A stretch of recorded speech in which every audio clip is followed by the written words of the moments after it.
చెప్పు మిత్రమా. హరి ఓం. హరి ఓం. నా పేరు శ్రీకాంత్. చెప్పండి శ్రీకాంత్. నేను ఒక 20 సంవత్సరాల నుంచి కరాటే నేర్పిస్తున్నాను పిల్లలకి సెల్ఫ్ డిఫెన్స్ నేర్పిస్తున్నాను అనమాట, ఫ్రీ ఆఫ్ కాస్ట్. అయితే ఈ ప్రయాణంలో చాలా రకాల అనుభవాలు జరిగినాయి. దాంట్లో భాగంగా నా పర్సనల్ ఇష్యూ వల్ల కూడా దైవత్వం అంటే ఏంటి, అసలు దేవుడు ఉన్నాడా లేడా, దీనిపైన అన్వేషణ కొనసాగుతూ ఇక్కడ దాకా వచ్చిన అనమాట. ఓకే. సో మిమ్మల్ని చూడగానే నాకు ఒక ఫీలింగ్ వచ్చేసింది. మిమ్మల్ని ఏమని పిలవమంటారు? గురువు అని పిలవమంటారా, రీసా అని పిలువు, టీచర్ అని పిలవమంటారా, నా పేరుతో పిలువు, ఒక యోగి అని పిలవమంటారా? నా పేరుతో పిలువు. ఎందుకంటే నాకు అలా అనిపిస్తుంది అనమాట. నా పేరుతోనే పిలువు. ఓకే. రీసా గారు, ఆధ్యాత్మికం అంటే ఏంటి మీ దృష్టిలో? అంటే ఏం తెలుసుకుంటే జీవితకాలం మనసులో ఆందోళన లేకుండా జీవిస్తూ ఆ చిన్న సమాచారం తెలుసుకునే ప్రక్రియ ఆధ్యాత్మికత. ఆ సమాచారం 10 పుస్తకాలు ఉండొచ్చు, ఒక్క వాక్యం ఉండొచ్చు, ఏక శ్లోకం ఉండొచ్చు, లేదా ఉపనిషత్తులు, వేదాలు ఇవన్నీ కలిసిన సంశయం పోకుండా ఉండొచ్చు. ఏం తెలుసుకుంటే నీ పట్ల నీకు సంశయం పోతుందో, ఏం తెలుసుకుంటే నీ మనసు నిరంతరం ఒక అఖండ స్థితిలో అట్లా అలవోకగా అట్లా జీవిస్తుందో, అలజడి లేకుండా, అది తెలుసుకునే ప్రయాణం ఆధ్యాత్మికత. అది ప్రకృతి మూల స్థితి. అది అంటే అఖండం అంటే ఇప్పుడు నువ్వు సినిమా చూస్తున్నావు, కరెంటు పోతే ఏం జరుగుతుంది? డిస్టర్బెన్స్ అంటే ఖండమైందని. సినిమా ఎక్కడ బ్రేక్ కాకుండా చూసినావు అనుకో, అది అఖండమే. అందుకే దానికి అనుభవం అని పేరు. నిద్ర 8 అవర్స్ పోతున్నావు, మధ్యన 10 సార్లు లేపితే డిస్టర్బెన్స్. సో మనం ప్రతిరోజు మన ప్రయత్నం అంతా అఖండంగా జీవితాన్ని అనుభవించాలని. కానీ మనిషికున్న మనస్సు వల్ల అది ఖండమవుతుంది అట్లా. సో ఏం చేస్తే నీలో అఖండత వస్తుంది అన్న, ఏం తెలుసుకుంటే. పోనీ ఎగ్జాంపుల్, ఇక్కడి నుంచి నువ్వు తిరుపతికి వెళ్తున్నావు. అఖండం అంటే ఇక్కడి నుంచి అక్కడికి ఎక్కడ బ్రేక్ లేకుండా పోవడం. ఖండం అంటే ఎక్కడో ఆగింది, పెట్రోల్ అయిపోతే ఆగింది, అక్కడ డిస్టర్బ్ అయ్యావు. తర్వాత ఎవరో ఫోన్ చేస్తే ఎక్కడికో పోవాల్సి వచ్చింది, డిస్టర్బ్ అయ్యావు. కారు చెడిపోయింది, డిస్టర్బ్ అయ్యావు. అట్లా కాకుండా కంటిన్యూస్గా జర్నీ ఉంది. సో మనం మనుషులతో ఉన్నందుకు అప్పుడప్పుడు ఈ అఖండత కొంచెం చెదురొచ్చు. నీకు మూలం తెలిస్తే ఎలా ఉంటుంది? నువ్వు ఇట్లా వెళ్తూ కొంచెం పక్కకెళ్ళి చెదిరింది, కానీ నువ్వు ఈ రూట్ని ఎప్పుడు మర్చిపో. అంటే నీ యొక్క మూల స్థితి ప్రశాంతత అన్న విషయం నువ్వు ఎప్పుడు మర్చిపో.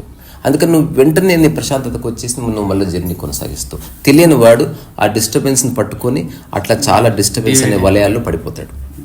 ఇంకా వాడికి ఒక్కసారి దారి తప్పితే ఎనికి రావడం కష్టం. అంటే మీరు అంటున్నారు ఆధ్యాత్మికత అనేది మనలోనే ఉందన్నమాట. మరి దైవత్వానికి ఆధ్యాత్మికతకి ఎలా లింక్? దైవత్వం అన్నది ఏమిటన్నది ఫస్ట్ చర్చించాలి.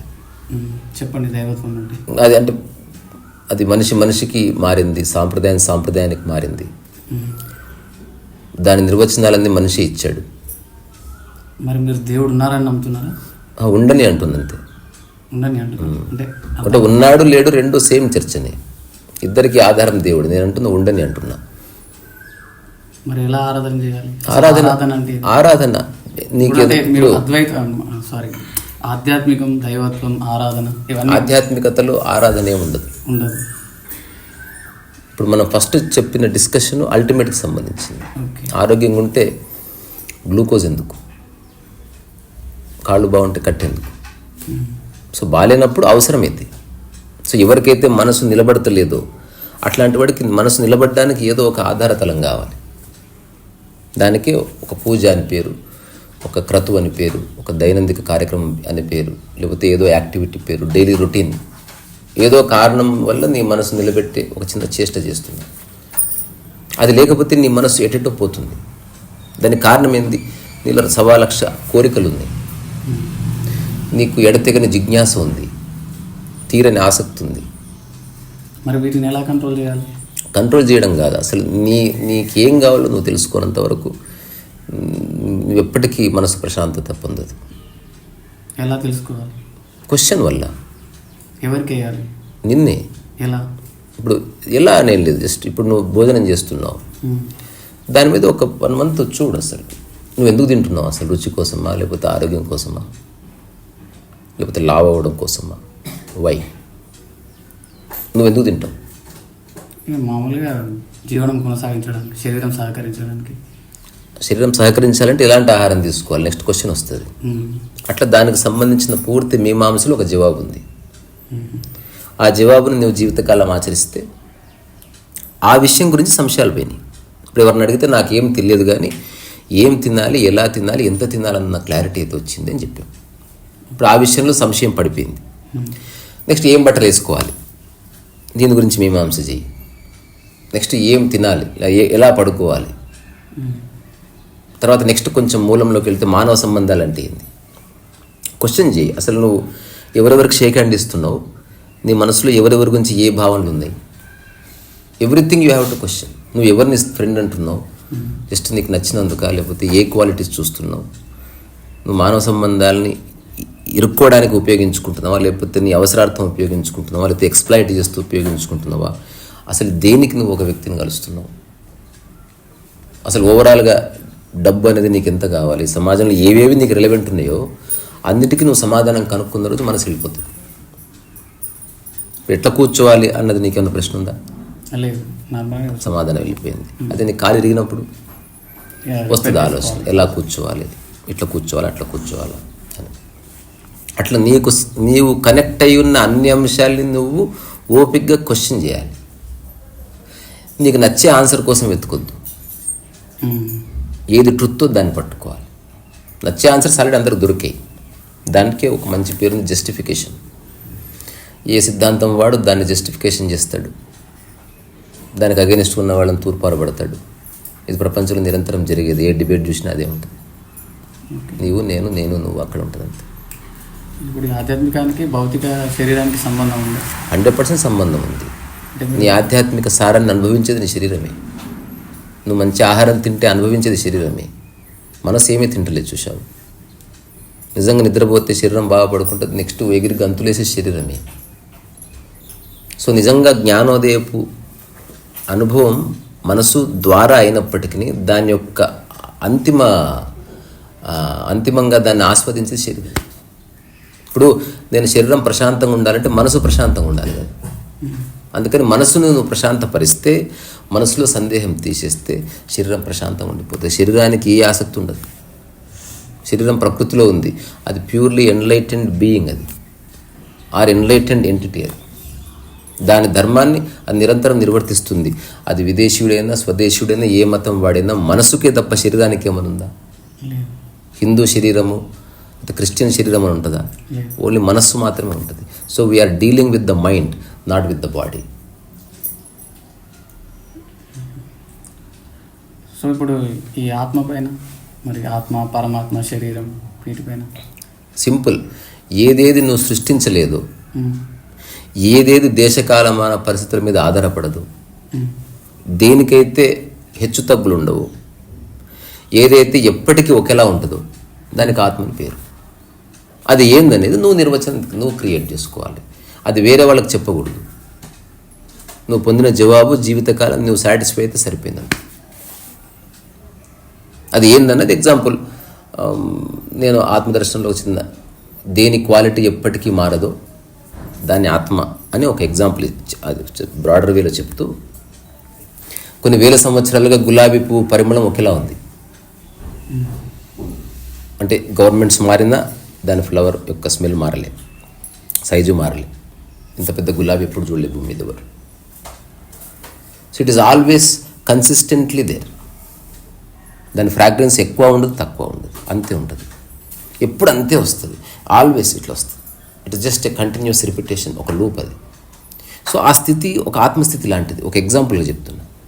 అంటే గవర్నమెంట్లు మారినా గులాబీ అట్లే ఉంది, విదేశీయులు పరిపాలించిన గులాబీ అట్లే ఉంది, యుద్ధాలు జరిగినా అట్లే ఉంది, ఏ కాలమైనా అట్లే ఉంది, ఏ దేశమైనా అట్లే ఉంది. ఇప్పుడు ఆత్మ ఉందంటారా? ఆత్మ అన్నది మనిషి పెట్టిన పేరు. దానికి ఆత్మ అనే పేరు బదులు నువ్వు చింతకాయని పెట్టుకో, కుచ్చుపరకనే పడతా. పేర్లలో ఏమీ లేదు. ఇప్పుడు నీ పేరు శ్రీకాంత్, అందరూ పిలుస్తుంటే శ్రీకాంత్ అయ్యావు. నువ్వు బేసికల్గా నువ్వు అనామకుడు అని తెలుసుకోవడం ఆత్మతత్వం. అంటే నీకు ఈ శరీరానికి ఒక పేరు పెట్టడం వల్ల నీకు ఒక పేరు అని తెలుస్తున్నది.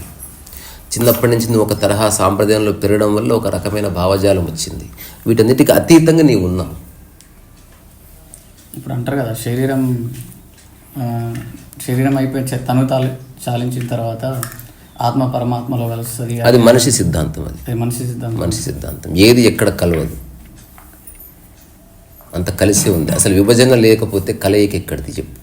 ఎగ్జాంపుల్, ఇప్పుడు నేను మలక్పేటలో గాలి పీల్చుతున్నా, ట్రావెల్ చేస్తూ ఇక్కడికి వచ్చిన అంటే అక్కడ గాలి అక్కడ పీల్చుకుని ఇక్కడ గాలి వదిలేనా? ఎక్కడ గాలి ఎక్కడ కలవట్లేదు, గాలి గాలిలో కలుస్తుంది అంతే. ఉదాహరణకి సముద్రంలో చెంబు ఇట్లా మోసి ఇక్కడ పోస్తున్నా, సముద్రంలో ఇక్కడ నీళ్ళు తీసి ఇక్కడ పోస్తున్నానా? సముద్రం నీళ్ళు సముద్రంలోనే ఉన్నాయా? సరిగ్గా చూస్తే ఏది ఎక్కడ కదులుతలేదు. ఈ భూమి మీద ఒక జెన్ స్టోరీ ఉంటుంది, బ్యూటిఫుల్ స్టోరీ. ఒక ఫ్లాగ్ కదులుతుందంట. ఇద్దరు తాగుబోతులు ఉన్నారు, లేదా ఇద్దరు డిసేపుల్స్ ఉన్నారు. ఒకడన్నాడు కదులుతుంది ఫ్లాగ్ అన్నాడు, ఇంకోటి అన్నాడంట వెనుక ఆకాశం కదులుతున్నందుకు ఫ్లాగ్ కదిలినట్టు అనిపిస్తుంది అన్నాడు. ఇంకోటి అన్నాడంట అసలు ఫ్లాగ్ కదలట్లే, ఆకాశం కదలట్లే, స్తంభమే కదులుతుంది చూడు అన్నాడు. అక్కడ పోతున్న జెన్ మాస్టర్ని ఆపి, అయ్యా మీరు చెప్పండి కదులుతుంది ఆకాశమా ఫ్లాగా లేకపోతే స్తంభమా అంటే నీ ఆలోచన అన్నాడు. సో ఈ భూమి మీద అసలు స్థిరముగా లేనిది ఒకే ఒక్కటి, the most mysterious thing is thought. Just నువ్వు మనసును పక్కకు జరిపి చూడు, ఈ ఎగ్జిస్టెన్స్ ఎంత నిశ్శబ్దం ఉంది. మనిషి చేస్తున్న గందరగోళం అంతా అంతేకాదు, వాడు క్రియేట్ చేసుకున్న సిద్ధాంతాలు, అందులో మంచి చెడులు, అందులో ఇదే కరెక్టు అదే కరెక్టు, నాదే కరెక్టు, నీ తప్పు, అట్ల తప్పు, ఇట్ల తప్పు, అది ఇది ఇది అదని ఓ గందరగోళం క్రియేట్ చేస్తున్నాడు. ఒకసారి మైండ్ని పక్కకు తీసేసి చూడు, అబ్సల్యూట్ సైలెన్స్ ఉంటుంది.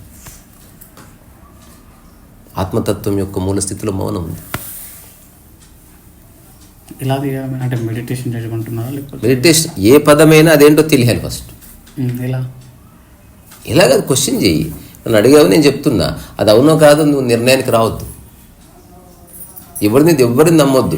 అది ఆచరించిన తర్వాత నమ్మకం వెళ్ళిపోతుంది. మరి ఇప్పుడు ఈ బంధుత్వాలు ఎంతమందితో ఎంతమందితో ఉంది? కుటుంబం ఎంతమంది అంటే ఇక నాన్న, అమ్మ, తమ్ముడు, చెల్లి, ఎంతమంది? 10 మందిలో మానవ జాతి జనాభా ఎంత తెలుసా? 800 కోట్ల పైచిలకు. సో నీకు పరిచయం ఉన్న 10 మందిని ఒక పక్కకు జరుపు, నీకు పరిచయం లేని అన్ని కోట్ల మందిని జరిపితే వాళ్ళతో ఏ సమస్య లేదు చూడు. నీకు ఈ పరిచయం ఉన్న ముగ్గురితో ఎంత ప్రాబ్లం ఉంది అసలు. బికాజ్ నువ్వు దాని నిర్వచనమే తప్పు చేసినావు. అసలు బాధ్యత ఒక వ్యక్తి పట్టుంటే బాధ్యత నిలబడితించు, దానికి బంధం అక్కర్లేదు. నా దృష్టిలో బంధం అన్నది ఒక అన్కాన్షియస్ అఫైర్. తాత్కాలిక బంధం ఉంటుంది, బస్సులో కూర్చున్నప్పుడు తాత్కాలిక బంధం. ట్రైన్ జర్నీ చేస్తావు టు తిరువన్నామలై, 24 hours జర్నీ ఉంటుంది. 24 hours నీ సీటు బాగుండాలి, నీ సీటు బాగా చూసుకుంటావా లేదా? అది కూడా బంధమే, కానీ అందులో తాత్కాలికత ఉంది. ఒక్కసారి ట్రైన్ దిగిన తర్వాత నీకు ఏ బాధ లేదు, చూసావు.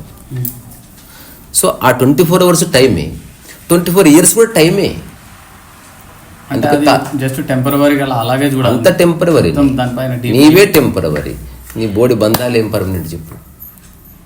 సరే, బంధాలు ఉండడం వల్ల నీవేమన్నా ఆనందాన్ని పొందుతావా? నువ్వు చేసే పనులు ఏమన్నా గొప్ప ఉన్నత స్థితి అనుభవిస్తావా? అట్లేం లేదు. ఇంకా వీక్ అవుతావు, ఎమోషన్ వస్తుంది, యు గెట్ కన్ఫ్యూజ్డ్. సో మొత్తం మీద ఏంటంటే ఈ ఆధ్యాత్మికతలో, ఈ ఎన్లైట్మెంట్ కోసం చేసే ప్రయాణంలో బంధుత్వాలు, ఆలోచనలు, ఫస్ట్ వాటిని అర్థం చేసుకో. ఏది వదలక్కర్లేదు. అర్థం చేసుకుని వాడు సన్యాసి అయిపోయాడు. ఇది పట్టుకో, మనసులో నాదనుకోకు. పట్టుకోవడం అనేది ఒక బాధ్యత మీరు అంటున్నారు. నేను గౌరవంగా వాడు విసిరేయకు. ఇది తీసుకున్నప్పటి నుంచి నీకు ఎన్ని రోజులు అవసరం ఉందో, ఇంకా దాంతో ఉపయోగం ఉంది కనుక నువ్వు దాంతో ఉంటుంది. ఇప్పుడు మనుషులు కలిసి ఎందుకు ఉంటున్నారు? ఒకరితో ఒకరికి ఉపయోగం ఉంది, అందుకని కలిసి ఉంటున్నారు. ఇంకా కొంత చెప్పాలంటే ఒకరితో ఒకరికి అవసరం కూడా ఉంది. అంటే అవసరం తీరితే ఎండ్ ఆఫ్ ద స్టోరీ. మరి రుణానుబంధం, కర్మానుబంధం, వీటిపైన మీ అవన్నీ మనిషి నిర్వచనాలే. అంతేనా? రుణాన్ని నిర్వర్తించు అంటే రుణం. ఓ సినిమా ఉంటుంది, శోభన్ బాబు సినిమా, అందులో చెల్లికి పెళ్లి చేయాలి. అల్లు రామలింగ దగ్గరికి వెళ్తాడు, వెళ్ళి అడుగు నాకు చెల్లి పెళ్లి చేయాలి అంటే, మీ నాయన నాకు మిత్రుడయ్యా, నేను నీకు డబ్బులు ఇస్తా అంటాడు. చాలా సంతోషం సార్ అంటే లోపటి నుంచి 10,000 తీసుకొస్తాడు. అప్పుడు శోభన్ బాబు అప్పుడు నేను ఎప్పుడో నవ్వుకున్నాయి, పగిలిపడింది నవ్విన జోక్. ఇంకోటి నేను చెప్తే ఎవరికి నవ్వు రాలి ఈనాటి వరకు, నీకు కూడా చెప్తున్నా చూద్దాం నవ్వుతావేమో. ఆ 10,000 తీసుకున్న తర్వాత శోభన్ బాబు అంటాడు, ఈ రుణం నా జన్మలో తీర్చుకుని అంటే ఎమ్మడి గుంజుకుంటాడు, అమ్మా అటైతే అని అంటాడు. సో రుణం అంటే తీసుకుంటుందో కానీ ఇస్తలేవని. సో నాకే రుణానుబంధాలు లేవు. తీసుకోవడం కానీ ఇవ్వడం, తీసుకుంటుందే ఇస్తున్నా. నాకు సంఖ్య మీద ఆసక్తి లేదు, ఎంత తీసుకుంటుందో ఎంత ఇస్తున్నాను కదా, బ్యాలెన్స్ ఉందా లేదా. ఈ వ్యామోహం మీద అభిప్రాయం, వ్యామోహం, వ్యసనం, వీటిపై ఇదంతా అంటే ఒక విషయానికి అధిక ప్రాధాన్యత ఇవ్వడం, ఒకవేళ అది లేకపోతే నా జీవితం లేదనుకోవడం, లేదా ఒకే విషయం గురించి ఎక్కువగా ఆలోచించడం, వీటన్నింటి వల్ల ఏర్పడే చిన్న చిన్న మానసిక అసమతౌల్యతలంతే, అంతకుమించి ఏం లేదు. వాటిని సరిగ్గా అర్థం చేసుకుంటే అన్నింటి నుంచి బయటపడవచ్చు. కొన్ని వ్యసనాలు ఉంటాయి కదా, ఆ వ్యసనాల నుంచి పొద్దున్నే ఒక టాక్ చేసిన, అసలు వ్యసనం లేని వాళ్ళు ఏంది లేడు. దుర్వ్యసనాలు వద్దు ఎందుకంటే ప్రాణహాని ఉంది కాబట్టి. అంటే ప్రాణహాని లేని ఏ వ్యసనమైనా ఏం కాదంటారా మీరు? ఆబ్వియస్గా బాలసుబ్రహ్మణ్యం ఎక్కువ పాటలు పాడాడు అంటే పాటలు వ్యసనం ఉందనే. Is addicted to songs. ఇప్పుడు ఒకడు 10 hours రియాజ్ చేస్తారు, సంగీతానికి ఎడిక్ట్ అయినట్ట. ఒకడు రోజంతా పుస్తకాలు చదువుతాడు, ఎడిక్ట్ అయినట్ట. ఒక 10 hours మెడిటేషన్ చేస్తాడు, ఎడిక్ట్ అయినట్ట. సో వాటి వల్ల నష్టం లేదు కాబట్టి మనం చర్చిస్తలేము. ఇప్పుడు ఎడిక్షన్ యొక్క మూల సిద్ధాంతం ఒకటే, నువ్వు 10 గంటలు కాకపోతే 100 గంటలు చదువుకో. కానీ పుస్తకము లేని రోజు, భూమి మీద పుస్తకం మాయమైతే నువ్వు బాధపడితే అప్పుడు నువ్వు ఎడిక్షన్లో ఉన్నట్టు. అది లేకపోతే నీకు బాధ కలుగుతుందా, అది రాంగ్. ప్రాణానికి హాని చేసి ఇది తీసుకోవద్దు. అట్లీస్ట్ చిన్న డిస్క్రిప్షన్ పాటించాలి. అది ఎవరికి ఇది పూర్తి వ్యక్తిగత విషయం, అది నాకు వర్తిస్తుంది, నీకు వర్తిస్తుంది. ఈ కామము, కోరికలు, వీటిపైన ఉపయోగించాలి. అన్నీ ఉన్నాయి, ఎగ్జిస్టెన్స్లో ఉన్నవన్నీ ఉన్నాయి. ఇప్పుడు నీళ్ళ పట్ల నీకు కామం ఉందా? కామం అంటే ఎక్సెసివ్ డిజైర్ అంతే. నీకు నీళ్ళు అందుబాటులో లేకపోతే నీళ్ళ పట్ల కూడా వ్యామోహం కలుగుతుంది. నీకు అందుబాటులో ఉన్నాయి కాబట్టి నీకు వేరేగా అనిపిస్తున్నది. ఇప్పుడు ఏదైతే శృంగారం అంటున్నామో అది అందుబాటులో లేదు, మనిషికి అనిపించినప్పుడు చేసే అవకాశం లేనిలో శృంగారం ఒకటి. అనిపించగానే హీరో అవ్వలేవు, అందుకే వ్యామోహం ఉంది. అనిపించగానే ఎమ్మెల్యే అవ్వలేవు, అందుకే వ్యామోహం ఉంది. అనుకోగానే డబ్బు వస్తలేదు, అందుకే వ్యామోహం ఉంది. కానీ బోరింగ్ కొట్టగానే నీళ్ళు వస్తున్నాయి, అందుకే వ్యామోహం లేదు. అంటే ఏదైతే మాకు అందుబాటులో ఉండదు దానిపైన వ్యామోహం ఉండదు, అబ్సల్యూట్లీ ఉండదు. బుద్ధుడికి ఇంట్లో నుంచి పారిపోవడానికి ఏకైక కారణం శృంగారం నిరంతరం అందుబాటులో ఉండడమే. నిజంగా శృంగారం నిరంతరం అందుబాటులో ఉంటే you become important, you lose 100% interest. ఇప్పుడు రాజ్బాబు గురించి ఎవరో చెప్పారు నాకు, ఇంట్లో ఎక్కడ చూసినా డబ్బే. ఒక టైంలో he became very famous actor. ఎవరెవరో ఇస్తున్నారు, లెక్క పెట్టుకునే సమయం కూడా ఎంత ఉందా అంటే 30,000 ఉంది సార్, లెక్క పెట్టబ్బా నేను నమ్ముతున్నా. కానీ ఫస్ట్ 1 year అట్లా కాదు, రూపాయి లెక్క పెట్టింది అదే మైండ్. నీకు అది అందుబాటులో లేదు. ఎప్పుడైతే తన యొక్క స్థితి సెటిల్ అయిందో, ఆల్రెడీ కార్ వచ్చేసింది, బంగ్లా వచ్చింది, ప్రాపర్టీస్ వచ్చేసినాయి, ఇప్పుడు డబ్బు ఎక్సెసివ్ అయిపోయింది. They don't even count the money. దీని ఏమంటే స్టాష్ అంటారు, బూట్లలో ఎక్కడ పడితే ఎక్కడ చెక్కారు, అందులో ఒక బ్యాగ్ పోయినా చూసుకోవడం లేదు. అంతెందుకు, ఒక మనిషికి కనుక 200-300 మంది సంతానం ఉన్నారనుకో, ఒకరు పోయినా ఏం బాధ అనిపించదు. ఒక్కరే ఉండడం వల్ల నీకు పట్టుకుంటున్నావు. స్కేర్సిటీ అనేది సాక్రెడ్ అయింది భూమి మీద. మనం ఏదైతే పరమ పవిత్రమైంది అంటున్నామో అది అందుబాటులో లేనిదే, లేదా పరమ లస్ట్ అనుభవిస్తున్నామో అందుబాటులో లేనిదే. విపరీతంగా వ్యామోహపడుతున్నది అందుబాటులో లేనిదే. ఏదేది అందుబాటులో ఉందో అది చులకన మనిషి. సో ఈ మంచి చెడులపైన నిర్వచించాలి దాన్ని. ఎలా కోయడం మంచిగా చెడ? కోయడం అంటే రకరకాల వస్తుంది. నువ్వు చెప్పు, దేన్ని వేయడం? ఏదైనా నేను బ్లేడ్తో కోశాను, మంచిగా చెడ? ఫస్ట్ మంచిగా చెడ? కోయడం మంచి, అవసరం ఉంటే ఇప్పుడు ఒక తాడు ఉంది, తద్వారా మంచి లేదు చెడు లేదు, సందర్భం చెప్తుంది. చెప్పుతో కొట్టడం మంచి, సందర్భం చెప్తుంది. అంటే ఆ చెప్పుతో కొట్టిన దేని మీద జరిగింది? సందర్భం ఇప్పుడు బ్లేడ్తో సర్జరీ కోస్తున్నాడు అనుకో, అది ఆరోగ్యం మంచిది. అందుకని కోయడం అనేది మంచి చెడు లేదంటుందా. సందర్భం వల్ల నిర్ణయం అవుతుంది అది మంచి కోయడమా లేకపోతే చెడు. ఇక్కడ కూడా ఏదైతే మీరు అంటున్నారో మాట్లాడరు, ఎవరిని కోసారు, ఎందుకు కోసారు, అక్కడే వస్తుంది మరి మంచి చెడు అనేది. అందుకే మంచి చెడు లేదు, సందర్భాన్ని బట్టి వస్తుంది. సందర్భాన్ని బట్టి అది మంచిగా చేయడానికి మనం విచక్షణగా తీసుకోవాలి. సందర్భాన్ని బట్టి మంచి చెడునే, ఇక్కడ ప్రత్యేకంగా ఇంకేముంది? అదే చెప్తున్నా, ఆయన అడిగిన దానికి చెప్పాను. కరెక్ట్. సో మంచి చెడు, ఆధ్యాత్మిక, కోరికలు, కామము, క్రోధం గురించి చెప్పండి. ఇప్పుడు ఈ క్రోధాన్ని కంట్రోల్ చేయొచ్చా? అసలు ఏది కంట్రోల్ చేయదు, చేయొద్దా? మరి క్రోధం వల్ల ఏమైనా నష్టం? అసలు ఎందుకు వస్తుందో తెలుసుకో. కంట్రోల్ చేయడం వెరీ సూపర్ఫిషియల్. పిల్లవాడు అల్లరి చేస్తున్నాడు, కంట్రోల్ చేస్తావు, ఎంతసేపు చేస్తావు? వాడు కొంచెం 2 ఫీట్లు పెరిగితే కంట్రోల్ చేయాలి. ఇవన్నీ అడ్డంకులు అయితే ఏమన్నా నా భావన, క్రోధం కానీ అవ్వచ్చు, కానీ అది ఎందుకు తెలిస్తే దాన్ని డీల్ చేయొచ్చు. నువ్వు దేన్ని కంట్రోల్ చేయలేవు. నీకంటే తక్కువ స్థాయిలో ఉన్నదాన్ని, నీకంటే శరీరపరంగా చిన్న ఉన్నదాన్ని కంట్రోల్ చేయలేదు. నువ్వు మనిషి కంట్రోల్ చేసేది ఎక్కడ? ఈధర్ ఫిజికల్గా ఎదురుగున్నది డిమినిష్ ఉండాలి. ఎలా మళ్ళీ ఇప్పుడు కుక్క డైనోసార్ అంత ఉందనుకో, కంట్రోల్ లేదు, మనకంటే తక్కువ ఉంది కాబట్టి నువ్వు ఒక ఎద్దును కంట్రోల్ చేసి చూద్దాం. అంటే మనం కంట్రోల్ ఒక తన్ను తంతుంది. కంట్రోల్ చేయడం నీ మనసుని నువ్వు కంట్రోల్ చేయలేవు. నువ్వు ఎంత కంట్రోల్ చేస్తే అది అంత ఎగిసి పడుతుంది. అర్థం చేసుకోవడంలో విజయం ఉంది, కంట్రోల్ చేయడంలో విజయం లేదు. తాత్కాలిక విజయం ఉంది, శాశ్వత అపజయం ఉంది. ఇంకోటి స్త్రీతత్వం, పురుషతత్వం నేను అడిగాను కదా, అట్లాంటివి ఏమి లేవు. లేదా అంత పురుషులేమే అంటారు, లేదంటే అంత స్త్రీ అంటారు? అంత మనుషులమే అంటారు. మనుషులు బీయింగ్స్ ఉన్నారు. అవి ఒక పర్టికులర్ సందర్భంలో స్త్రీత్వం బయటకు వస్తుంది. ఇప్పుడు ఎగ్జాంపుల్ మాతృత్వ సమయంలో స్త్రీ ఉంది స్పష్టంగా, అది ఎక్స్క్లూజివ్ టు హర్ ఎక్స్పీరియన్స్. అది ఒక పురుషుడు అన్నాడు అనుకో, ఇప్పుడు ఇతను ఈ క్షణం పురుషుడుగా కూర్చోడేం లేడు, మనిషిగానే కూర్చున్నాడు. అంటే మనం చూసే విధానం లేదు. నువ్వు ఇప్పుడు ఎప్పుడు నువ్వు పురుషుడు అనుకో, అసలు నువ్వు 99% మనిషిగా ఉంటావు అంతే. ఎప్పుడైనా ఆపోజిట్ సెక్స్ వచ్చినప్పుడు పురుషుడు వస్తాడు. ఏదైనా మన పురుషుడు మాత్రమే చేయదగ్గ ఒక స్తంభం లేపాలి, అప్పుడు పురుషుడు వస్తాడు. ఏమన్నా కొట్టడానికి పోవాలి, అప్పుడు పురుషుడు వస్తాడు.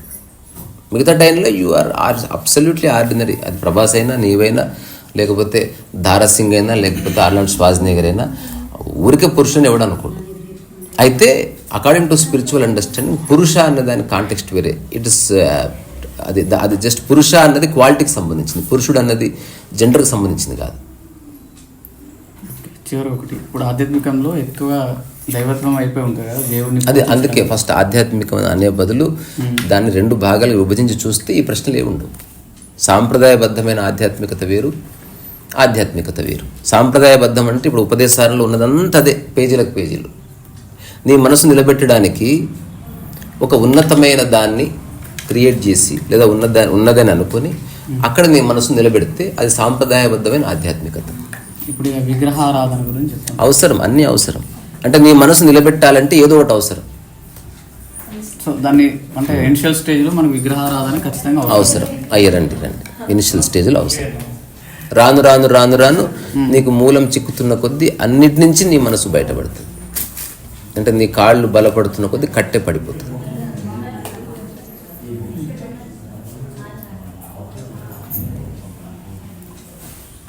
ఇప్పుడు నిరాకారుడు, ఆకారుడు అంటే దైవాన్ని చూస్తే ప్రతి దాంట్లోనూ ఉంది. ఇప్పుడు నీలో ఆకారం ఉంది, నీలో సాకారం ఉంది, నీలో నిరాకారము ఉంది. ఇప్పుడు ఉదాహరణకు బాలు గారు పాట పాడారు అనుకో, ఇప్పుడు నీకు నచ్చిన వ్యక్తి ఎవరో పాట పాడారు, షేక్ హ్యాండ్ ఇస్తావు. నువ్వు షేక్ హ్యాండ్ దేనికి ఇచ్చినావు? ఇచ్చింది శరీరానికి కాదు, ఇవ్వాలనుకునే శరీరానికి కాదు, అతని స్కిల్కి. అది నిరాకారమే కదా. ఒక అమ్మాయిని తనలో ఉన్న క్వాలిటీ నచ్చి ఒకటి హగ్ చేసుకున్నాడు. అతను హగ్ చేసుకుంటే శరీరాన్ని గట్టిగా హగ్ ఎందుకు చేసుకుంటుంది తెలుసా? శరీరం లోపల ఉందని టచ్ చేయడానికి. గట్టిగా చేయి విసికేది ఆ లోపల ఉందానికి కొంచెం. ఇప్పుడు మనం గట్టిగా అరుస్తాం కదా, లేదా ఊరికి ఇట్లా వేరు అనుకుంటే అయిపోతుంది. ఎందుకు ఆ పిసుకడాలి? అదంతా అది నీ యొక్క ఆర్గానిజం అట్లా నిన్ను డ్రైవ్ చేస్తుంది. లోపల ఉన్నదాన్ని టచ్ చేయడానికి నువ్వు అట్లా టచ్ చేస్తావు. మరి ఈర్ష్య ద్వేషాలను ఎలా కంట్రోల్ చేయాలి? ఏది కంట్రోల్ చేయదు, ఫస్ట్ అదేందో తెలుసుకో. చెప్పండి ఈర్ష్య ద్వేషాల గురించి. ఇప్పుడు నీ దగ్గర ఉన్నది అనుభవించే స్థితి నీకుందే, ఈ ప్రశ్నలు ఏమి లేవు. పరచింతన పోతే ఈ ప్రశ్నలు లేవు. అవన్నీ ఉన్నంతవరకు ఇవన్నీ ఉంటాయి. ఎక్కువ మోతాదు ఉంటుందా తక్కువ మోతాదు ఉంటుందా నాకు తెలియదు, కానీ ఉంటాయి. ఉండటం వల్ల ఉపయోగం ఉందా? ఏమాత్రం లేదు. ఇప్పుడు మీరు అవి లేవని అనుకుంటున్నారు? 100% లేవు. మొత్తానికి లేవు. అస్సలు కోపం ఉంది. కోపం ఉంది, అది ఓన్లీ తాత్కాలిక, వర్తమానంలోనే కోపం ఉంది. నా కోపానికి గతానికి ఏ సంబంధం ఉండదు. అది ఇప్పుడు మీ లోపల ఏదైతే స్థితి ఉందో ఆ స్థితిని ఇప్పుడు జనరల్గా నేను గుర్తించాను ఈ స్థితిని, కానీ నా ప్రాబ్లం నన్ను నేను గుర్తించుకున్నాను. నా వ్యవహారాలు సాగుతున్నాయి, కానీ మీ స్థితి నేను అందుకోవడానికి ఎట్లా కాదు ఎప్పటికీ అది ప్రతిదానికి ఒక సమయం పడుతుంది. మాలాంటి వాళ్ళకి సాధ్యమే, అందరికి సాధ్యం. ఇదొక్కటే నేను చెప్పిన ఒక చిన్న స్టేట్మెంట్ రాసి పెట్టుకోండి. నేను చెప్పాను కదా, అందులో సత్యం ఉంది కాబట్టి. ఐఏఎస్ అవ్వడం కష్టం, విమానం నడపడం కష్టం, అంబానీ అవ్వడం కష్టం,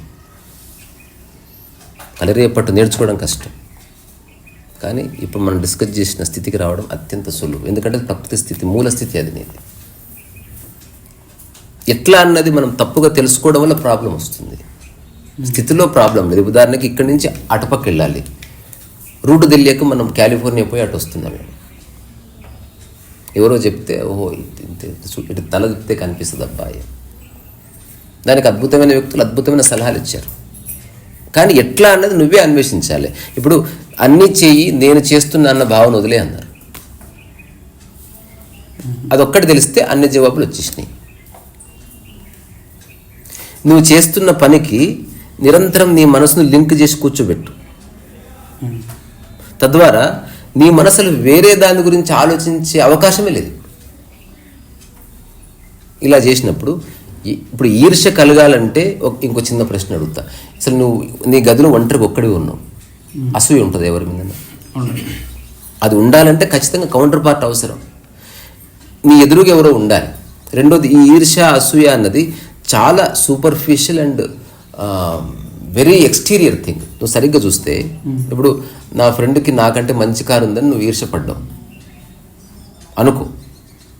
ఎలన్ మాస్క్ దగ్గర అంతకంటే మంచి కారు ఉంది కదా, దాన్ని చూసి ఎందుకు ఈర్ష్యపడతలేవు? కాదు, నీ మనసు ఎవరెవరిని నా అనుకుంటుందో, ఎవరెవరితో ప్రత్యక్ష సంబంధం కలిగి ఉన్నదో అట్లాంటి వాళ్ళ దగ్గర నీకంటే ఉన్నతమైన ఉండకూడదని నీ మనసు చెప్తుంది. సో నీ అన్వేషణ ద బెస్ట్ కోసం కాదు, నీవెవరైతే నా అనుకుంటున్నావో వాళ్ళ మధ్యన బెస్ట్ అనిపించుకోవడానికి చాలా ప్రయత్నాలు చేస్తుంది. సో ఈ నా పడిపోతే ఈర్ష్యపడిపోతుంది. దీంట్లో మీరు సక్సెస్ అయ్యారు అంటే మీ అనుభవం? 100% నాకేం లేవు. నా పక్కన ఉన్న వ్యక్తి అపర కోటేశ్వరుడైనా చూసి ఎంజాయ్ చేస్తుంది. అసలు ఎవరి ఇప్పుడు నేను ఒక గడ్డి మొక్క లాంటి వాడిని అనుకో. నా పూర్తి శక్తితో ఇంత పెరిగాను. ఒక మర్రి చెట్టు ఉంది, తన పూర్తి శక్తితో అంత పెరిగింది. చూసేవాడికి ఇది పొట్టిగుంది, ఇది పెద్దగా ఉంది, కానీ ప్రకృతికి రెండు ఒక్కటి. దీని రోల్ ఇది ప్లే చేస్తుంది, దాని రోల్ అది ప్లే చేస్తుంది. ఇక్కడ ఏది ఎక్కువ కాదు, తక్కువ కాదు.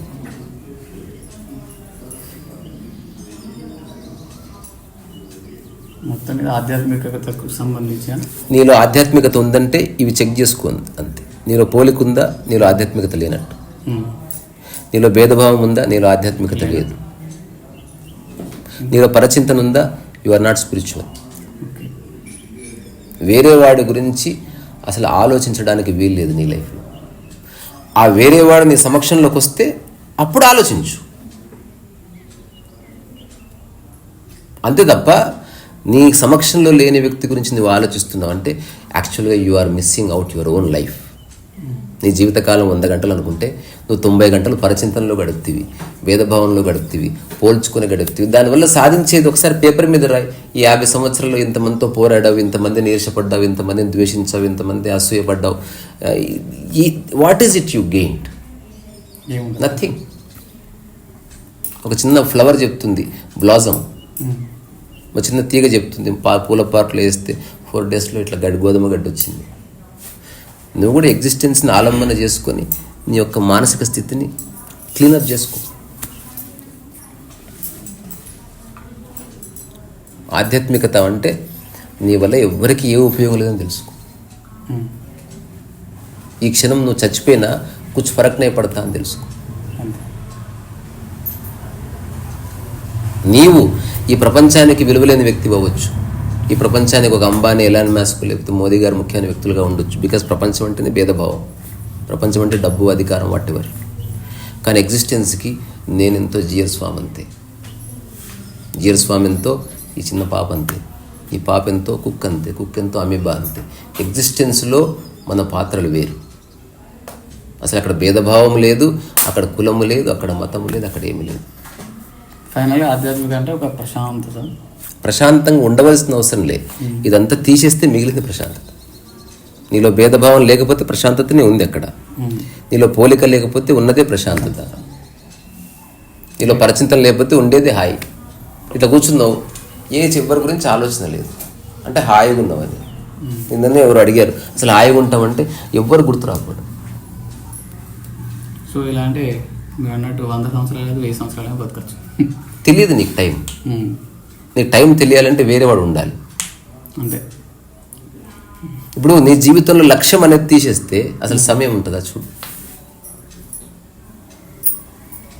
మరి అలాంటప్పుడు ఎందుకు పుట్టినాం మనం? ఇక ఎందుకు పుట్టిందన్న ప్రశ్న తప్పు. ఏది పుడతలేదు, ఏది చస్తలేదు ఇక్కడ. ఇదొక అకారణ నిరంతర నిశ్చల నిరామయ నిరంజన కదలిక.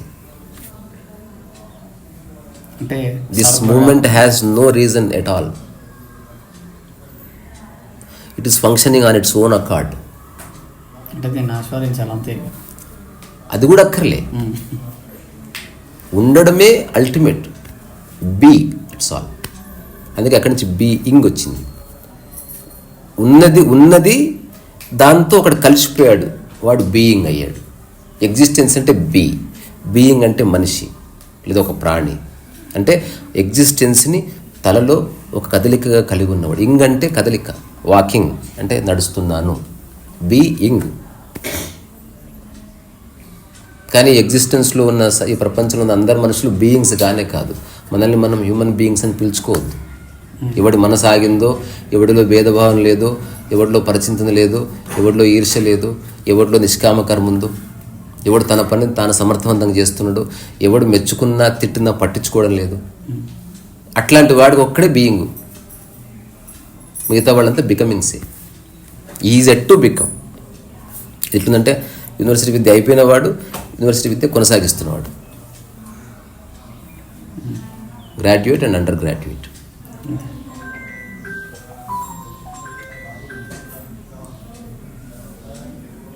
సో ఇక జీవన విధానం గురించి చెప్పేసి ముగించేద్దాం.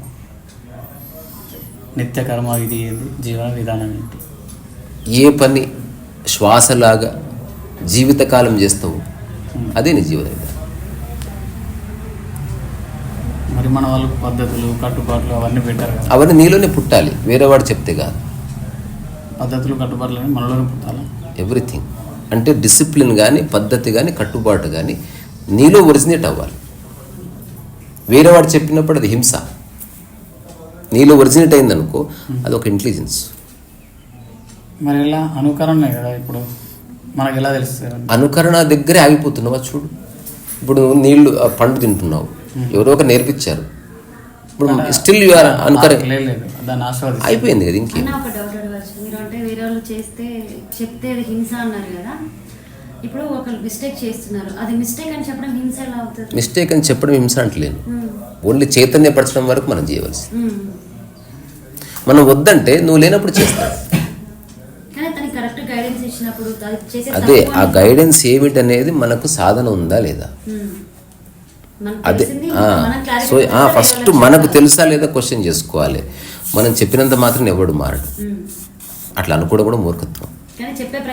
చెప్పే ప్రయత్నము చెప్పే కంటే ముందు వారం రోజులు ప్రిపేర్గా ఎలా చెప్పాలి, ఎంత తేలిగ్గా చెప్పొచ్చు, నవ్వుతూ చెప్పొచ్చు, ఏ ఎగ్జాంపుల్ ఇవ్వచ్చు, ముందు గ్రౌండ్ ప్రిపేర్ చేసుకుని, లిటరేచర్ ప్రిపేర్ చేసుకుని అప్పుడు ఎంటర్ కాదు ఫీల్డ్లోకి. అంతే, అదర్వైజ్ చెప్పలేం మనం. ఇప్పుడు పేరెంట్స్ చదువుకోకుండా పిల్లల్ని చదువుకో అని చెప్తే చదువుకోరు. పేరెంట్స్ ఇల్లు నీట్గా పెట్టకుండా ఇల్లు నీట్గా పెట్టంటే పిల్లలు పెట్టరు. పేరెంట్సే బూతులు మాట్లాడుతూ పిల్లలను సంస్కారవంతులు అవ్వాలంటే కుదరదు. అందుకని సంస్కరణ ఇక్కడ జరగాలి. మనం కరెక్ట్ ఉండి మన ఆచరణ పిల్లలకి సో సంస్కరణని అనుకరిస్తే పర్వాలే, కానీ నిరంతరం అనుకరించేవాడు ఎవడు లేడు. మనకి ఎవడో సైకిల్ నేర్పిస్తే మనం అనుకరిస్తాం, ఆ తర్వాత కాస్త అనుసరిస్తాం, ఆ తర్వాత అనుసరణ రెండూ పోయి అంతఃకరణ మేల్కుంటుంది. అంటే మీరు అన్న ఎగ్జిస్టెన్స్లో ఈ పూజలు, వ్రతాలు, నోములు, దాని కరెక్ట్ ఇంతకుముందే 3 సార్లు జవాబు చెప్పాను. నీ మనసు నిలబడాలంటే ఏదో ఒకటి కావాలి. మనం అంటే మీరు అన్నది ఏంటంటే ఖచ్చితంగా ఏదో ఒకటి ఉంటేనే దాన్ని మనం సో అల్టిమేట్గా ఏది లేకుండా నిలబడడం అద్భుతం అన్నట్టు. అంటే అది ఫైనల్ స్టేజ్ ఉన్నదే ఆ స్టేజ్, అంటే ప్రయాణం చేసేవారికి అదే స్టేజ్, అదే నీ ఒరిజినల్ స్టేట్ అన్నట్టు. అంటే nothing bothers you, end of the story. నిన్ను బాధించేది ఏది లేదు. అంటే మనం ఫీల్ అయితేనే అది బాధ అనేది ఉంటుంది. నువ్వు తీసుకుంటే ఇప్పుడు ఈ వస్తువు ఉంది, ఇది పడిపోయింది, నీలో ఏ బాధ కలగదు. అంతే. కానీ ఎవరో వచ్చి ఇది మీదండి అంటే బాధ. ఇప్పుడు ఆయన శివలింగానికి అర్చన చేస్తూ ఉంటాడు. ఒక్కొక్కసారి మిస్ అయితే అయ్యో శివుడికి అర్చన చేయలేకపోతున్నారు. నేను చిన్న కథ నీలంటల కోసమే రాసిన, ఊరికి విను. ఒక వ్యక్తి శివలింగానికి ఎక్కడెక్కడో తన మనస్సు తిరుగుతూ ఉంటుంది. అప్పుడు గురువుగారి దగ్గరికి వెళితే ఒక చిన్న శివలింగం ఇస్తాడు, ప్రతిసారి పెద్ద శివలింగం ఇస్తాడు. దీనికి రోజు పూజార్చన చేసుకో అంటాడు.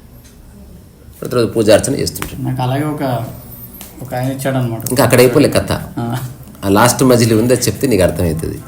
ఆ తర్వాత ఊరెళ్తే ఈ శివలింగం మోసుకుపోలేకపోతున్నాడు. గురువుగారి దగ్గరికి వెళ్తే కొంచెం చిన్న శివలింగం తీసుకోవాలి. మరి శివలింగం చిన్నదైన పరదంటే శివుడు నిరాకారుడయ్యా, ఆకారం మనం సృష్టించుకున్నది. పెద్ద శివలింగమైన చిన్న శివలింగమైన రెండూ శివతత్వం ఒకటే, అది అర్థం చేసుకో అని చెప్పి చిన్న శివలింగం ఇచ్చాడు. ఇప్పుడు అది వేసుకుని ఊళ్ళు తిరుగుతున్నాడు. ఆ తర్వాత కొన్నిసార్లు బ్యాగ్ తీసుకోలేకపోతలేని చాలా ప్రాబ్లం అయిపోయింది అంటే అప్పుడు ఇంతే శివలింగం ఇచ్చాడంట. ఇప్పుడు ఆ శివలింగం మెడకు తాళం వేసి కట్టాడు. ఇప్పుడు మెడలో ఉంది శివలింగం. ఇప్పుడు శివలింగాన్ని బయటకు తీస్తున్నాడు. ఆ తర్వాత దానికి అభిషేకం చేయిస్తున్నాడు. ఆ తర్వాత ఎంతకాలం ఇట్లా అభిషేకం చేయించాలి, అప్పుడప్పుడు మర్చిపోతున్నా అన్నాడు. నువ్వు ప్రతిరోజు స్నానం చేస్తావు అన్నంట, స్నానం చేస్తానంట, ఏదో నోరు తెరువు అన్నాడంట. నోరు తెరిచి నోట్లో స్వీట్ పెడుతున్నా పడతానంట, స్వీట్ పెడతా అని చెప్పి శివలింగం నోట్లో వేసాడంట. ఇప్పుడు శివలింగం కడుపులోకి వెళ్ళిపోయింది. ఇప్పుడు నువ్వు స్నానం చేసావు అనుకో, శివుడికి స్నానం చేస్తున్నట్టు పో. నువ్వు తిన్నావు అనుకో, శివుడికి నైవేద్యం పెట్టినట్టు పో అన్నంట. చివరికి అక్కడ వచ్చి ఆగితే అద్భుతం. విషయం స్వయం దగ్గరకు వచ్చి రావడానికే అదంతా. దాన్ని బట్టి మీకు ఏమన్నా ఇప్పుడు మీరు అంటే ఆయన నాకు అది ఇస్తూ ఏమన్నాడంటే ఇది కొద్ది రోజులకి నీకు అవసరం ఉన్నది పో అని అన్నాడు. ఆ కొద్ది రోజులు నిర్వచించాలి. ఎందుకంటే 1,00,000 సంవత్సరాలు కొద్ది రోజులే ఒకనొక పరిప్రేక్షలో. ఏదేమైనా డిపెండెన్సీ నుంచి సంపూర్ణంగా బయటపడాలి మనిషి. ఇండిపెండెంట్.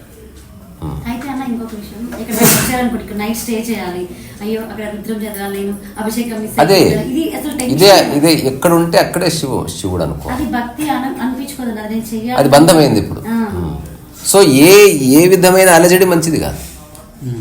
ఇప్పుడు మీరు ఊర్లో ఒకడు అన్నాడంట, మీ ఊర్లో ఒకటే జైలు ఉంది, అందరు అదే జైలుకి వెళ్ళాలి.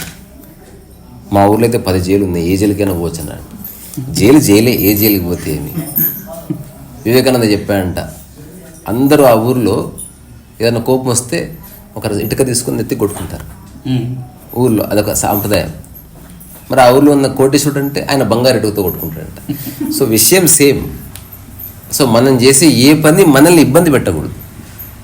ఇప్పుడు నువ్వు శివుణ్ణి ఆరాధించేది లిబరేట్ అవ్వడానికా, గుర్తింపు కోసమా, లేకపోతే ఏదన్నా కోరుకుంటున్నావా? లేదు, లిబరేట్ అంటే మీన్స్ మీరు అన్నారు కదా ఎగ్జిస్టెన్స్ ఏంటి, దానికి కోరికలు అలాంటివి ఏం లేవు. ఇప్పుడు అది కూడా కోరికని అక్కడికి వెళ్ళి చేయాలన్నది. సో చూడు, ఎంక్వైరీ చేస్తే దానికి నాకు ఇప్పుడిప్పుడే అంటే అవగాహన అనేది మామూలుగా అంటే కొందరు భయపడితే అన్ని విషయాలు తెలుసుకోగలుగుతారు, కొందరు ఏంటంటే బై ఎక్స్పీరియన్స్ తెలుసుకోగలుగుతారు. రైట్ క్వశ్చనింగ్, అక్కడి నుంచి రైట్ ఆన్సర్ పుడుతుంది. ఎలా? నిజమైన క్వశ్చన్ పుట్టాలి ఫస్ట్. జవాబులో మహత్తు లేదు, ప్రశ్నలనే ఉంది విజయం అంతా. నువ్వు పిచ్చి ప్రశ్న వేస్తే పిచ్చి జవాబులు వస్తుంది. అంటే ఇప్పుడు నేను చేసి పిచ్చి ప్రశ్న అంటారా? కాదు, అంటే మన డిస్కషన్ బాగుంది. నేను చెప్పేది ఇన్ జనరల్ మైండ్కి నాస్కి నీతి. చివరిగా ఈ నాస్తికవాదం గురించి చెప్పండి. అట్లాంటిది ఏమి లేనే లేదు. నాస్తికత్వం అనేది లేదంటారు. శివుడు కొంతమంది అంటారు శివుడు పెద్ద నాస్తికుడు అని. అది మనిషి నిర్వచనాలు. అదే, ఇప్పుడు ఎప్పుడైనా ఆస్తికుడు అంటే దేవుడిని నమ్మేవాడు, నాస్తికుడు అంటే దేవుడు లేడని చెప్పేవాడు. దీని గురించి చర్చలు ప్రపంచవ్యాప్తంగా ఉన్నాయి. నేను కూడా కథ కూడా చదివా. నాస్తిక సభకు ఒకడు వెళ్ళాడంట, వెళ్ళి గెలిచాడు కూడా డిబేట్లో. దేవుడు లేడని వాదించి వచ్చాడు. ఇంటికి రాగానే భార్య అడిగింది, సభ ఎలా జరిగిందంటే దేవుడు దేవుళ్ళు బాగా జరిగిందని అంటే. సో దేవుడు ఉన్నాడని చెప్పేవాడు, లేడని వాదిస్తున్న వాళ్ళిద్దరికి సెంట్రల్ ఫిగర్ దేవుడే. ఇప్పుడు లేడని వాదించాలంటే నేను దేన్ని ఆధారం చేసుకుని వాదిస్తున్నా అసలు? దానికి జవాబు చెప్పాలి కదా. అంటే నేను చెప్పిన దాన్ని ఆధారం చేసుకుని అక్కడి నుంచి అతను ఆర్గ్యుమెంట్ పెడుతున్నాడు. లేదని తెలిసినప్పుడు డిస్కషన్ ఎందుకు ఉంది అసలు? You simply go and do your work. నువ్వు కన్విన్స్ చేయవలసి, ఇప్పుడు ఉదాహరణకి నీకు హెడేక్ లేదు అని తెలిసిన తర్వాత నువ్వు ఎందుకు కన్విన్స్ చేస్తున్నావు? సో రమణ మహర్షి ఒక చిన్న స్టోరీ ఉంటుంది. విగ్రహారాధన తప్పు అని ఒక అతను వచ్చి వాదిస్తున్నాడు ఆశ్రమంలో. రమణ అక్కడ ఉన్నారు తాత, ఆ తర్వాత మిగతా అందరూ పళనిస్వామి, మురుగన్నారు, దీక్షితులు ఇట్లాంటి వాళ్ళందరూ కూర్చుతున్నారు. అట్లాగే మన గణపతి కూడా ఉన్నాడు. చర్చలు జరిగాయి. హఠాత్తుగా ఇతను చాలా బాగా ఆర్గ్యూ చేస్తున్నాడు, రకరకాల సంస్కృత శ్లోకాలు అట్లా ఇట్లా. నాతస్య ప్రతిమ అస్తి, విగ్రహారాధన లేదు, విగ్రహారాధన చేయకూడదు, అది ఇది అని చెప్పి డిబేట్లో గెలిచాడు. ఇదంతా ఒక రమణ మహర్షి దగ్గర. రమణ మహర్షి ఊరికే గమ్మున ఉన్నాడు. అక్కడ ఎదురుగా వాళ్ళు మాట్లాడుకుంటున్నారు.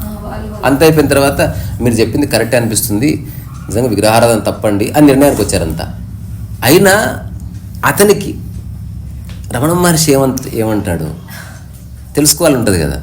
ఈ పెద్ద ఆయన ఏమంటాడని చెప్పి భగవాన్ ఏమంటారండి అంటే, అప్పుడు రమణ మహర్షి కట్టె తీసుకుంటూ లేచి కొండ మీదకి వెళ్ళాలి. విగ్రహారాధన తప్పని ప్రూవ్ చేసిన ఈ మహానుభావుడు అంత విగ్రహారాధకుడికి ఇంకొకళ్ళు లేడంట.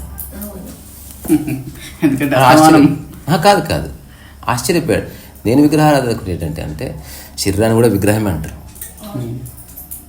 మనం అంతా మామూలు బట్టలు వేసుకుని అట్లే విగ్రహారాధన ఎట్లా చేస్తున్నాడు చూడండి.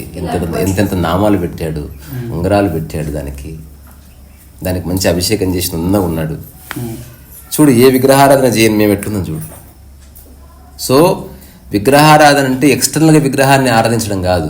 నీ శరీరం పట్ల నీకు అభిమానం ఉన్నా నువ్వు విగ్రహారాధనలో ఉన్నట్టే. అక్కడే ఉండు, ఎక్కడికి పో. సో మనసు ఎక్కడన్నా నిలబెట్టాలంటే దానికి ఒక ఆధారతలం అవసరం. ఇప్పుడు రోజరీ తిప్పినా జరిగేది మనస్సు నిలబడ్డం, అక్కడ నిలబడుతుంది. భజన చేసినా ఈ రెండు చేతుల మధ్య మనసు నిలబడుతుంది. ఎవరైనా బాధలో ఉన్నప్పుడు, ఎవరైనా భుజం తట్టినప్పుడు కూడా మనసు వచ్చి అక్కడ నిలబడుతుంది. సో మనిషి రకరకాలుగా మనస్సుని ఒక దగ్గర నిలబెట్టడానికి ప్రయత్నం చేస్తున్నాడు. అందులో గ్రాస్ రియాలిటీస్ కొన్ని ఉన్నాయి, సటిల్ రియాలిటీస్ కొన్ని ఉన్నాయి. సటిలెస్ట్ ఏంటంటే శ్వాసను గమనించడం అనేది సటిలెస్ట్ బుద్ధుడు చెప్పింది. ఆ తర్వాత దేన్ని గమనించకుండా కదలికని గమనించడం అనేది అంతకంటే కొంచెం లోతైనది. ఇట్లా నీ మనస్సు నీ కదలికలకి ఎప్పుడు వచ్చి అటాచ్ అవుతుందో ట్యూన్ అయిపోయింది. Tune for ever. ఇప్పుడు ఏంటి చేయాలంటుంది, నా మనసు ఈ పట్టుకోవడానికి వెళ్తుంది, దీంతో ఇంతవరకే వచ్చింది మనస్సు. ఈ మనసు అడగట్లే ఈ కప్పు ఎవరిది, ఇది మంచిదా కాదు, ఇట్లాంటిది ఏమీ లేదు. దానికి ఎంత అవసరమో అంత సమాచారాన్ని మాత్రమే తీసుకుంటుంది అది, ఎవ్రీథింగ్. అప్పుడు మనసు అనేది లయంలో ఉండడం వల్ల అసలు నీకు వేరే డిస్కషన్స్ ఉండవు. నీ మనసు నువ్వు ఎట్లా అణుచుకోవాలని తప్ప నీకు భూమి మీద ఇంకో పని లేదు. ఈ ప్రజెంట్ ఏం జరిగినా నీ యొక్క మూలస్థితి నుంచి పక్కకు జరగకు. నా మూలస్థితి పూర్తి ప్రశాంతత. ఏది ఉన్నా లేకపోయినా ప్రశాంతత పోతే నేను పోయినట్టు. ఇప్పుడు ప్రాణం పోతే నువ్వు పోయినట్టు కదా, జుట్టు పోతే నువ్వు పోయినట్టు కాదు, చేయి పోయినా నువ్వు పోయినట్టు కాదు, శ్వాస పోతే నువ్వు పోయినట్టు. అట్లా ఇది ప్రత్యక్ష సత్యాలు. శ్వాస అన్నది నీ హృదయ స్పందన, లేకపోతే ఇదంతా నీ ప్రత్యక్షంగా కనిపిస్తున్నది. పరోక్షంగా నిన్ను నిజంగా బతికిస్తున్నది నీ ప్రశాంతత. ప్రశాంతత కోసమే మనిషి పాకులాడుతున్నాడు. కోటీశ్వరుడు కానీ సాదాసీద వ్యక్తి కానీ. దాన్ని నాశనం చేసి ఏ పని మనిషి చేయకూడదు. నేనైతే చేయను.